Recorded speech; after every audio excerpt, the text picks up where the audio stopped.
প্রতিশোধের মানসিকতা থেকে আমাদের সবাইকে বেরিয়ে আসতে হবে। সাংবাদিকদের মুখোমুখি হয়ে এভাবেই নিজের কঠোর অবস্থান পরিষ্কার করলেন প্রধানমন্ত্রী তারেক রহমান। নিজের উপর হওয়া অতীতের জেল জুলুমের স্মৃতিচারণ করে তিনি বলেন, নির্যাতনের কারণে তার পিঠের হাড্ডি এখনো বাঁকা হয়ে আছে। তবে তিনি মনে করেন, কাউকে দায়ী করে বেড়ালে তার হাড্ডির ক্ষত বা ব্যথা কমবে না। ক্ষতি যা হওয়ার হয়েছে, প্রতিশোধ না নিয়ে এখন দেশের কল্যাণে কাজ করতে হবে।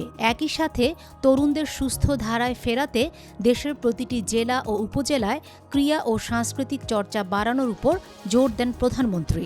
লন্ডনে জাতীয় নাগরিক পার্টির নেতা ও সংসদ সদস্য হাসনাত আবদুল্লার উপর ডিম নিক্ষেপ এবং কলকাতায় জনপ্রিয় অভিনেতা মোশাররফ করিমের উপর নিষিদ্ধ আওয়ামী লীগ সমর্থকদের চড়াও হওয়ার চেষ্টার ঘটনায় এবার তীব্র প্রতিবাদ জানালেন রাজনীতিক ও চিকিৎসক ডক্টর তাসনিম জারা। ফেসবুকে দেওয়া এক পোস্টে ডাক্তার জারা এই দুজনের প্রতি পূর্ণ সমর্থন জানিয়ে লিখেছেন, বিদেশে যারা হামলা এবং বিশৃঙ্খলা সৃষ্টি করার চেষ্টা করছে তারা আসলে কেবল নিজেদের হতাশা ও রাজনৈতিক দেউলিয়াত্বরই বহিঃপ্রকাশ ঘটাচ্ছে। জনগণের অধিকারের পক্ষে শক্ত অবস্থান নেয়ার জন্য তিনি তাদের প্রতি গভীর শ্রদ্ধা জানান।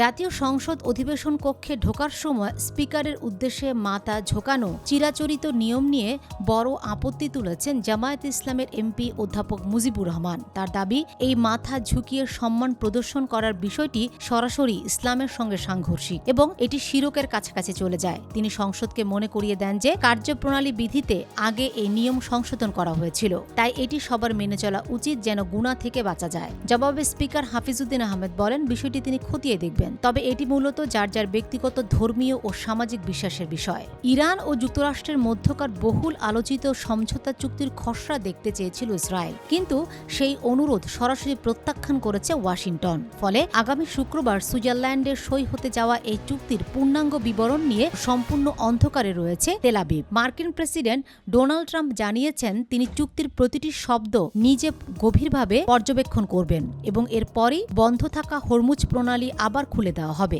জানা গেছে, খসড়া চুক্তির 14টি ধারার মধ্যে দক্ষিণ লেবানন থেকে ইসরায়েলি সেনা প্রত্যাহার এবং ইরানের উপর থেকে সব অর্থনৈতিক নিষেধাজ্ঞা তুলে নেওয়ার কথা রয়েছে। বিশ্বকাপে হ্যাট্রিক করে নতুন এক ফুটবল ইতিহাস করলেন মহাতারকা লিওনেল মেসি। আলজেরিয়ার বিপক্ষে গ্রুপ পর্বের প্রথম ম্যাচে দুর্দান্ত গোল করে জার্মানির মিরোস্লাভ ক্লোসারের 16 গোলের বিশ্ব রেকর্ড ছুঁয়ে ফেললেন আর্জেন্টাইন এই কিংবদন্তি। এটি বিশ্বকাপে মেসির ক্যারিয়ারের প্রথম হ্যাট্রিক, যার মাধ্যমে আন্তর্জাতিক ম্যাচে আর্জেন্টিনার হয়ে তার মোট গোল সংখ্যা দাঁড়ালো 120-এ। এই হ্যাট্রিকের মাধ্যমে বিশ্বকাপের ইতিহাসে আর্জেন্টিনার হয়ে সবচেয়ে কম বয়সে এবং সবচেয়ে বেশি বয়সে গোল করার এক অনন্য ও অবিশ্বাস্য ডাবল রেকর্ড এখন শুধু লিওনেল মেসির। দীর্ঘ 16 বছর ধরে সামাজিক যোগাযোগ মাধ্যমে লাগাতার সহ্য করা সাইবার বুলিং ও ট্রলের বিরুদ্ধে অবশেষে খুললেন জনপ্রিয় অভিনেত্রী সাদিয়া জাহান প্রভা। এক ভিডিও বার্তায় তিনি সমাজ ও অনলাইন হ্যারাসমেন্টকারীদের তীব্র সমালোচনা করে একে এক ধরনের আনন্দ বলে আখ্যা দেন। প্রভা বলেন, মানুষ নিজেদের ব্যক্তিগত মানসিক ইনসিকিউরিটি থেকে সেলিব্রিটিদের উপর এভাবে চড়াও হয়। আর তার বড় প্রশ্ন,